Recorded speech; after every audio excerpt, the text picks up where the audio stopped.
This video was sponsored by Woomer's 72 color pencil set. Sometimes as a watercolor artist, I spend a lot of time thinking about my pigments, brush, and paper, and water control.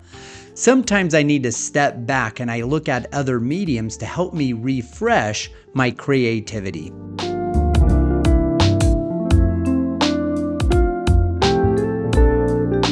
For those who haven't met me, my name is Lane McGleston.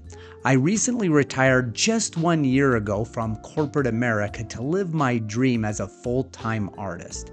Now, as a full-time artist, I've noticed that sometimes I get writer's block or artist block. Maybe you've had this happen to you as well, where your creativity just isn't flowing as strong as it has in as other days.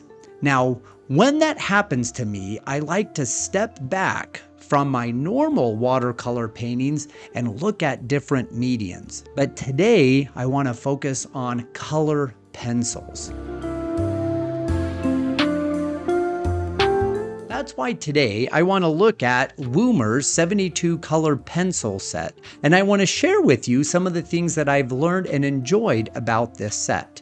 And I'll include a link in the description box below. Now, right out of the box with these 72 colors, there is a wide variety of different colors and hues that you're able to work with. So if you're painting landscapes or if you're painting flowers, portraits, basically right out of the box, you have a wide variety to use. Another feature that I really appreciate about this color set is it's a soft core pencil. Now, some of you, that might be a new term and you're not familiar with the classifications of colored pencils. With a normal graphite pencil, it follows an HB scale, all the way from how soft and dark it is to how hard and light the pencil is.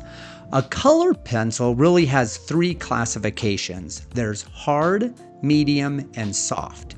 And it all depends on the percentage of pigment to other filaments like oil or wax in the making of that colored pencil. These pencils have a soft core. That simply means that the percentage of wax or other filaments is lower compared to the pigments.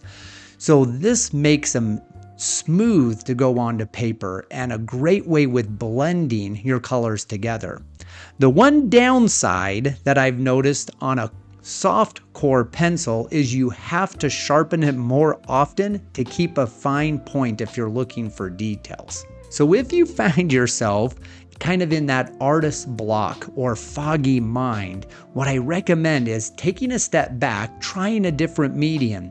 This will allow you to look at things with a different perspective, so when you return to your normal artwork, like in my case, watercolor, I'm basically refreshed and anew, and I can look at the paintings again with the brightness and creativity that I often love in the creative process. If you're interested in learning more about Woomer's 72 color pencil set, I included a link in the description box below. And let me know in the comment box below if you are exclusively only working with watercolor or if you enjoy working with other mediums in the art world as well. Once again, thank you so much for watching and enjoy drawing or painting. See you on the next video.